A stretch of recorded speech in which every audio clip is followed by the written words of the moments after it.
ए दुल्हन, हाँ? तनी देखबू हो के आइल बा। आवतनी।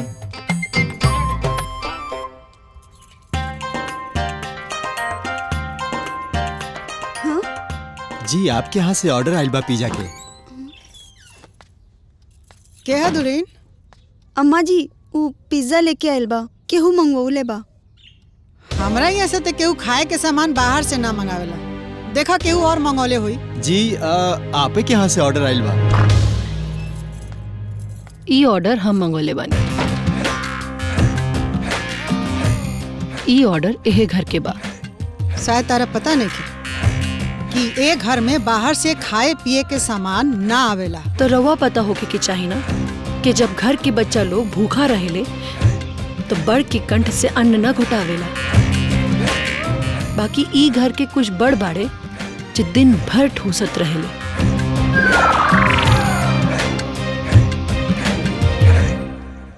ए घर के नियम है, जे खाने के समय ना आई वो भूखे रहे। ई नियम रवे बनौले बानी नु। तो चलिए एक नियम हम हो बना देता कि आज के बाद ई घर में केहू भूखा ना रही। तो तू बनेबू अपन नियम। अगर ई घर के एगो पतो रउआ बानी तो दोसर पतो हम भी बानी। अगर रउआ नियम बना सके न तो हम काहे ना। राव जितना अधिकारी घर पे बा उतना हक हमरो बा।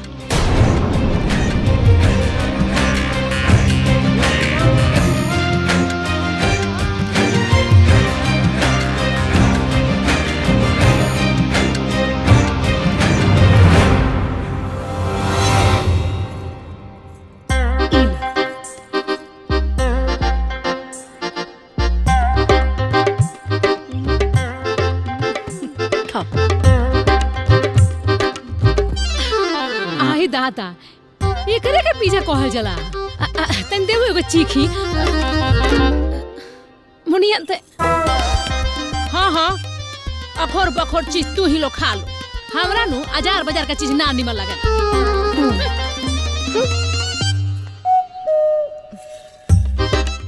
अगर खाए के बा पिज्जा तो सवेरे में देर से उठे सीख जा।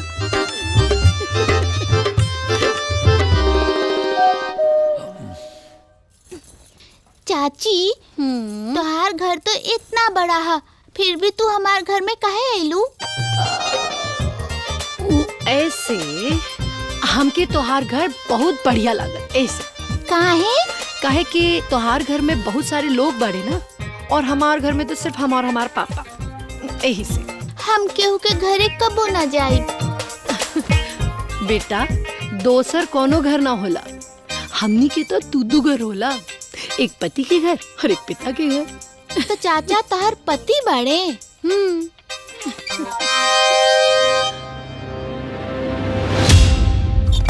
का खोजे तरु चाची? बेटा काल हम अपन गहना के डब्बे एजा रखले रहनी, पता न कहाँ गए। चाची हम देखले रहनी है, दादी और मौसी तारा कमरा में आइल रहली। दादी और मौसी?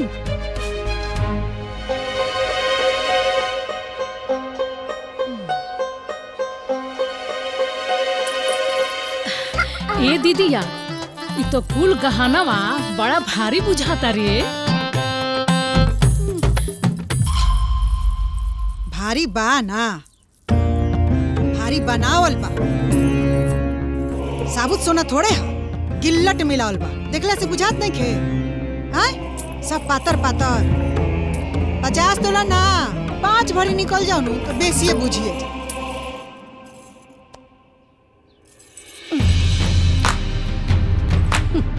ससुराल से सोना के नाम पर आयल भी तो का। ई एगो नाक के नथिया, ओहो हवा हवाई। चवन्नी भर देवे वाला का जाने कि 50 बेरी सोना का होला। अम्मा जी हमार पापा जितना सोना दे दिले बाड़े ना, उतना में तो खानदान के लड़की बी जाए।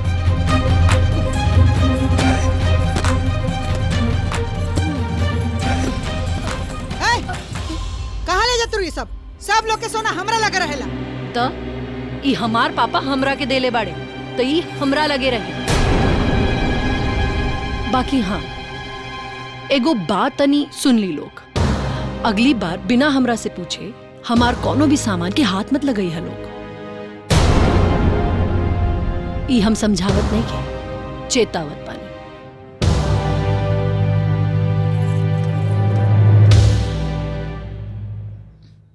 देखा जानकी बहन, हम तो बस इतना जानत हनी ली चाय। जैसे बड़की पतोहिया के कंट्रोल में रख लू, बस एकरो के ऐसे ही रखी है, ना तो पतोहिया के कपार में चढ़े में देर ना लगी।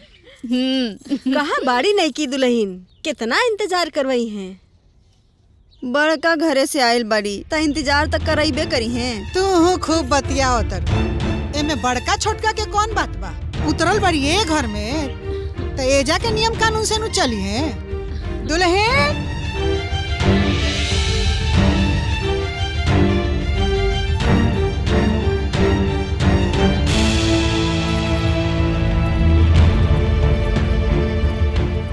आओ दुल्हन, बैठा।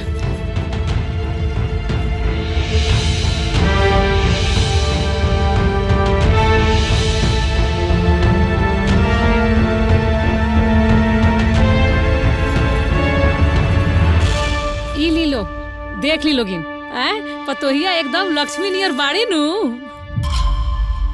बाड़ी तो बड़ा सुंदर दीदी, बाकी लूर गुड़ तो रहले पे पता लागी। पता का लागे के बा, जैसे बड़की वैसे छुटकी। गाय के लेखे रहे के हुई, गधा के लेखा खटे के हुई। और न तो का मुंह खोली है कोनो पतो सास के आगे, केतनो माथा पर रही है तो सासू के एड़ी के तरह।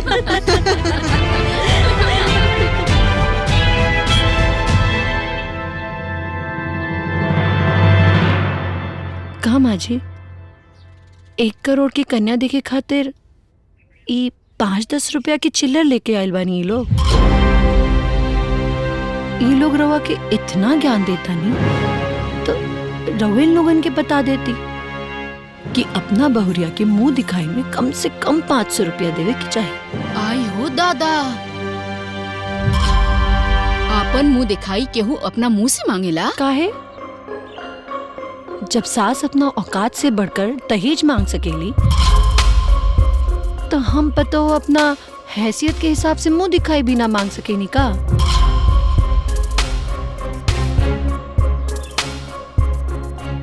सास लोग अपन पतोह के बारे में 10 गो छीन काट सकेली,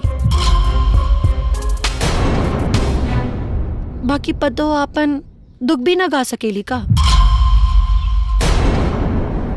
देखी लोग, हम बेटी बड़ घर के होके चाहे छोट घर के, बाकी बहू अब हम ई घर के बनी तो वही हिसाब से नेक रखब जा। चली अब मुंह दिखाई के रस्म हो गए। काल तीज के पूजा रखवाइले बानी मंदिर में, अइहा लोगा।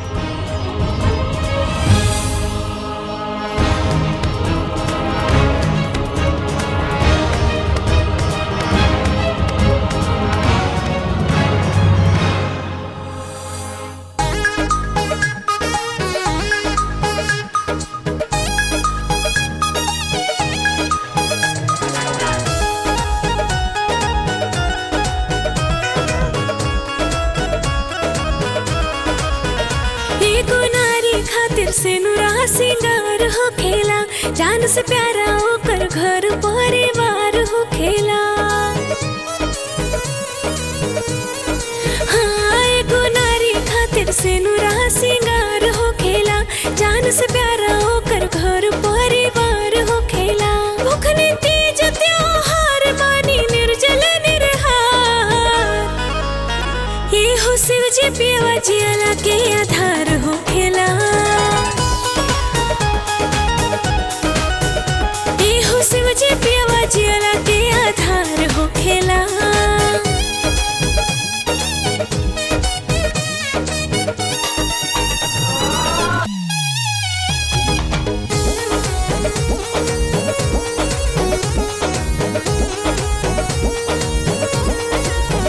जैसे गौरा के संग रहेला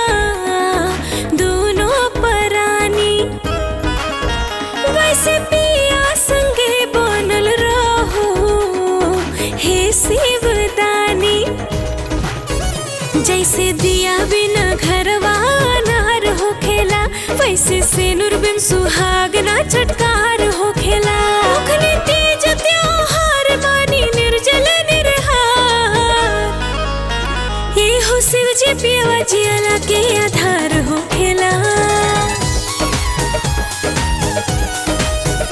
ये हो शिव जी पियवा जियला के आधार हो खेला।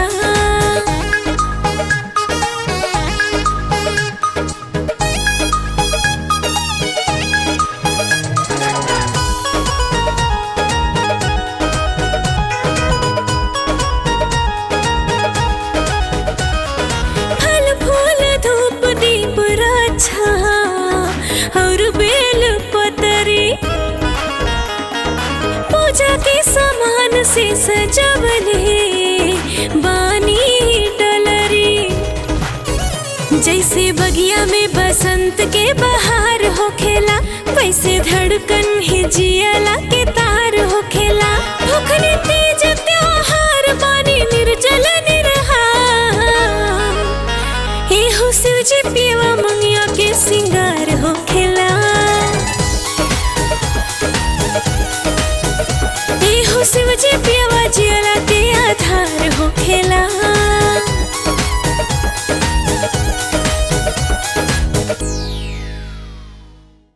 ई 2 दिन के आइल बहुरिया हमनी के नाक में दम क के रख देले बिया। अरे हमनी के नाके कटवा देले बिया।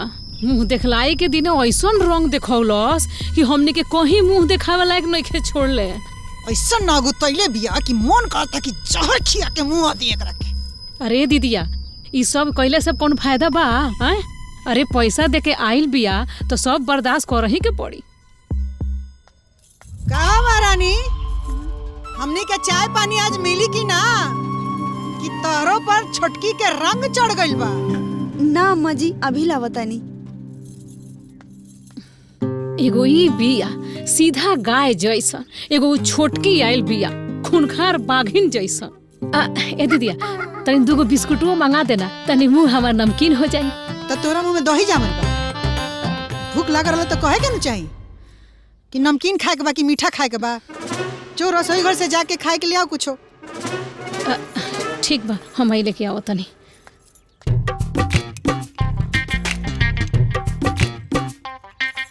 अरे राधा, तू चाय बना देलू का? देखा ना, अम्मा जी चाय खातिर कहत रहनी है। ई का मिलावत बाड़ू? अच्छा, मतलब तो के पता बाटे कि अम्मा जी चीनी वाला ना शुगर फ्री वाला चाय पियनी। शुगर फ्री मिलावत बाड़ू का? जहर।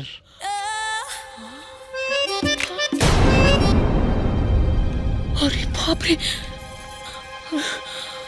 आई रे दादा, अरे दीदिया, अरे बघिनिया के संगे संगे बकरिया भी बाघिन हो गइल रे। का बाघिन बकरी कइले बड़े? पगला गेल बड़े का? अरे मुगला से अच्छा बाकी पगला जाए, कम से कम जिंदा तो रहे। भइल का? भइल का? अरे तो बाचले का बा? तोर दोनों पतोह मिल के नु तोरा के मुँहे के प्लान करत तारी सन। इससे पहले कि ई लोग हमरा के मुआवे के सोचे, हम पहले ही जहर मिला के इनकरा के पिया दे। तू तो खाली सोचते रह गलू जहर देवे के, बाकी ऊ दोनों तरह के चाय में जहर घोल के लेके आवत तारी सन पियावे खातिर। ई ली, टेंशन मत ली, ई चीनी वाली बा, जहर वाली ना। पी ली, आवतानी जहर दे के।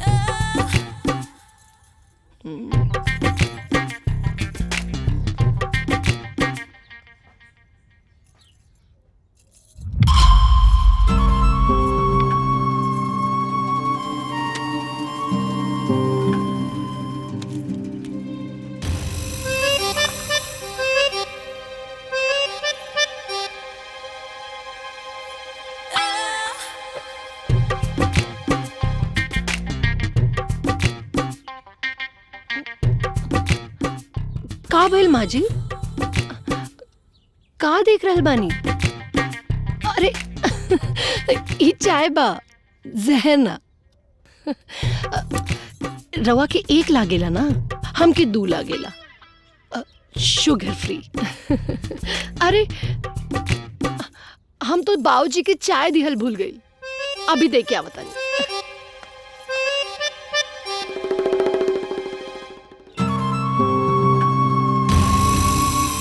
बड़की दुल्हन हाँ माँ जी। है ना? हाँ आवतनी। हाँ माँ जी। चाय पी तो पी।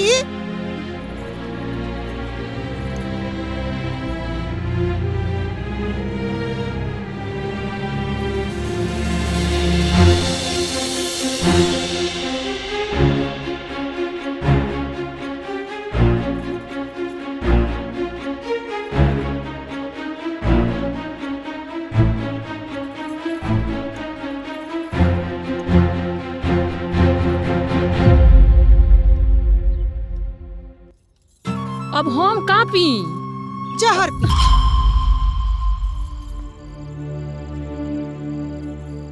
सुनी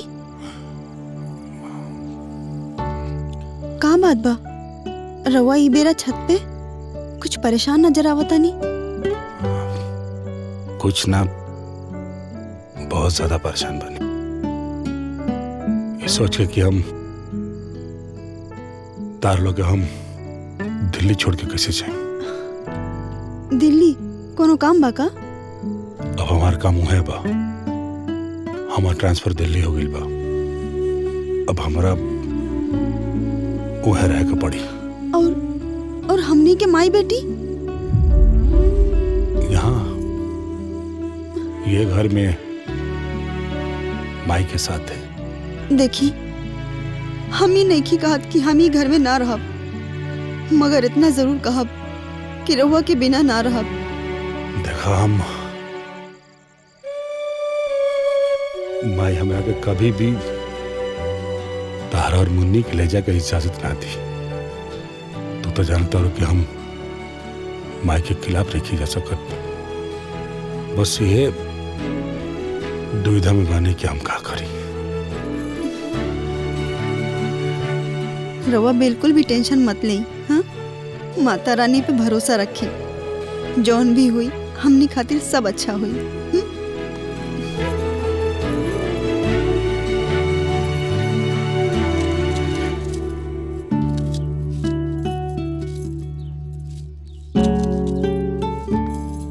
हाँ तो दीदी आज का बनाए के बाद?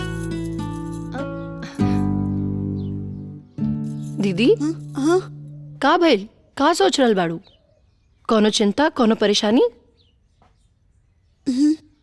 तोरा भैया जी के ट्रांसफर हो गई हा, वो दिल्ली जात बाड़न। और तू और मुन्नी? इतना से बात से हमारी दीदी उदास बाड़ी। रवा चिंता मत करी, हम बानी ना, हम कुछ करब। चला हंसी अब। एगो रहली अकेला फुआ आ दोसर उतर गईली कुतरी नानी। आ दुन्नु जानी के बतकई कहाँ होखे त घुस गईली चुहानी। अरे रसोई घर काम करे खातिर होला, बतकही करे खातिर ना। और आज के बाद दुन्नु जानी एक साथे रसोई घर में ना रहबू, ओकर जरूरत नहीं खे। माँ जी, इतना आदमी के खाना अकेले कैसे हमनी से हुई? हम तो कहता नहीं कि बर्तन माजे खातिर एगो काम वाली बाई रखे के चाहिए। खाए वाली कम बाड़ू लोगी कि काम करे वाली रखई है सा? दुन्नु जानी मिल के साथ सवेरे के काम बांट ला लोगी। ठीक बा, बाकी दोपहरी और रात में का होई? केकरा के बटाई काम? केकरा में बटाई? का मतलब? मतलब ई के खाए वाला 4 लोग और बनाए वाले 2, तो काम तो बांटे के पड़ी और बटाई सब में बराबर। एगो काम करतानी, घर के झाड़ू पोछा कपड़ा बर्तन इकुल रवा दोनों लोग कर ली, बाकी 4 वक्त के खाना पीना हमनी लोग देख ले, है ना? आहिरे माई, ए तू अपना सास से काम करवाइबू हो? काहे? सासे नो आयल रहनी काम बांटे खातिर आधा आधा, तो बस काम बांट देनी ही राधा। देखी, काम बांटे के आदेश सास के रहे, काम केकरा के और कितना बटाई वो पतो हो बांट देनी।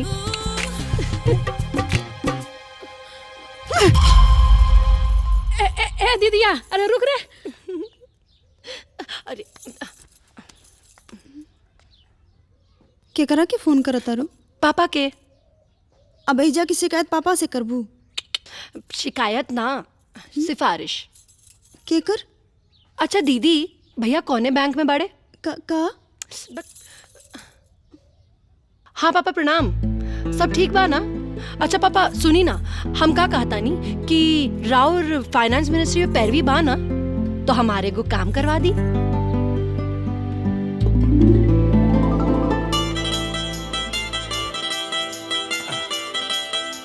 संगीता संगीता संगीता अरे? संगीता, का बात भइल बा? हाँ, आज बड़ा खुश नजर आवता नी। संगीता हमार ट्रांसफर रुक गई। हाँ? और तो और हमार प्रमोशन भी हो गई। हम बहुत भाग्यशाली बानी कि हमें तारा जैसा लक्ष्मी पत्नी मिलल बिया। इस सब तहार पूजा पाठ के प्रताप है। जौन भी भइल सब राधा के वजह से भइल बा। राधा ई घर में सिर्फ बहू बन के ना आइल बिया, ए घर के समस्या के समाधान बन के आइल बिया। अरे वो सबके बारे में सोचेले, सबका खातिर करेले, बस थोड़ा ओकर तरीका अलग बा। बाकी ओकर नियत बिल्कुल साफ और सच्चा बाटे। एगो बात कही, हमरा जीवन में ना एगो बहन के कमी रहे, राधा कैला से वो भी कमी पूरा हो गई। सुरेंदर! हाँ हाँ माई। देखा लोगिन तू लोग ई घर में का चलता। अरे सालों से हमार कईल ढैल पर पानी फेरल जाता। 2 दिन के आइल बहुरिया अपन राजपाट चलावे के चाहतिया, अपना मन के करे के चाहतिया। काम काज के बंटवारा होता, अब माथ पर के पल्लू उतार के मान मर्यादा के चौखट लांघल जाता। अरे उहे ना, अरे एकरा मन में इतना नफरत बा कि जहर खिया के हमर जान मारे के प्लान बनावतिया।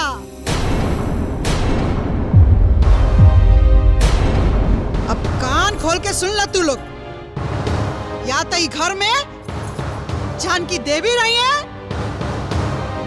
या तो राधा रानी।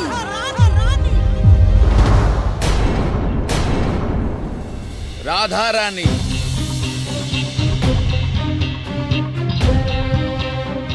कॉन्ट्रैक्ट पेपर के हिसाब से राधा रानी के घर से केहू नइखे निकाल सकत। पारंपरिक अधिकार के साथ साथ राधा रानी के ई घर पे कानूनी हक भी बा। तो कौन कौन कानूनी हक बा और कौन कौन अधिकार बा राधा रानी के ई घर पे, हम रउआ सब लोगन के बता देवे के चाहतनी, जौना ई कानूनी कागज में लिखल भी बा। और हाँ, ई कानूनी कागज पे रउआ सब लोगन के तरफ से जानकी देवी साइन कैले बाड़ी। तो हम कुछ बिंदु पे रउआ लोगन के ध्यान आकर्षित करे के चाहत बनी। और वो अधिकार ई बा कि राधा रानी स्वतंत्र रूप से ई घर में रह सकेली, केहू भी आपन मर्जी या आदेश उनकरा ऊपर थोप ना सकेली। घर में पहला और अंतिम फैसला के अधिकार राधा रानी के हो। अगर उनकर फैसला के खिलाफत कोई भी सदस्य कैलस तो मुआवजा के तौर पे 1,25,00,000 रुपया जानकी देवी के अदा करे के पड़ी। और घर में कोनो प्रताड़ना और कोनो भी परेशानी राधा रानी के भइल, चाहे ओकर वजह और कारण कोई भी होखे, जिम्मेदारी जानकी देवी के होगी। और उनकरा ऊपर कानूनी कार्रवाई भी हो सकेला। मतलब ई भइल कि मुआवजा के साथे साथे जेल भी हो सकेला। ई तो रहल घर के अंदर के बात। अब मुख्य बात ई बा कि राधा रानी के साथ घर या बाहर कहीं भी जौन भी अच्छा या बुरा होई, ओकर जिम्मेदारी सिर्फ और सिर्फ जानकी देवी के होगी।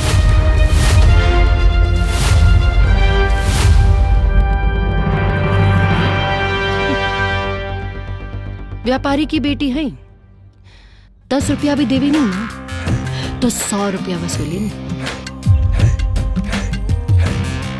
आज से ई घर में हम अपना मर्जी से जिए और राउर मर्जी चले ना देव।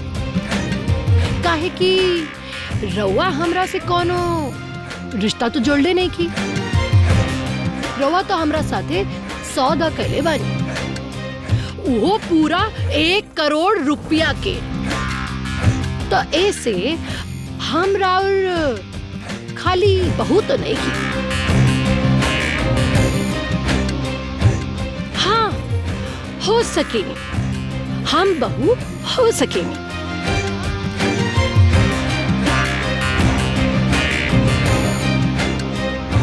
1 करोड़ के बहू।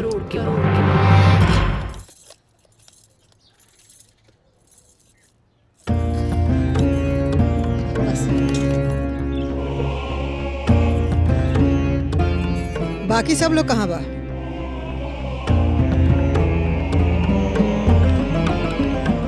इंदर, तार बाबूजी, सुरेंदर, तार बेटी, ठीक बा। तो सब लोग कान खोल के सुन ल लोगी, जे खाना के समय नहीं खे वो आज दिन भर भूखे रही। ई बात तो बिल्कुल ठीक कहनी माँ जी, हमहू राउर बात से एकदम सहमत बानी। बाकी माँ जी, खाना खाए खातिर तो मन और भूख होए के चाहिए ना। तो यही से जब बाबूजी और मुन्नी के भूख लागी मन होए तो वो लोग खा ली। रवा परेशान मत होखी। अरे सबसे ज्यादा तो हमार दीदिया तोरा से परेशान बिया, का करो बेचारी। मौसी, ई बात तो राउर बेचारी दीदिया के सोचे के बा, इमे तो हमहू कुछ नहीं कर सकेंगे।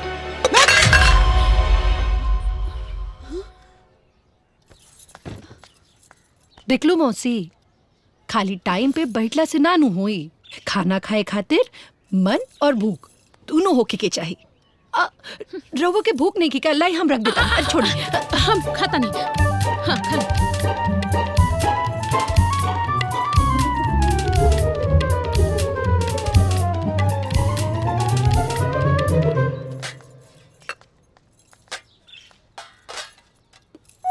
अरे चाची, भूख लागल बा, नाश्ता दा ना। अच्छा आवा बैठा।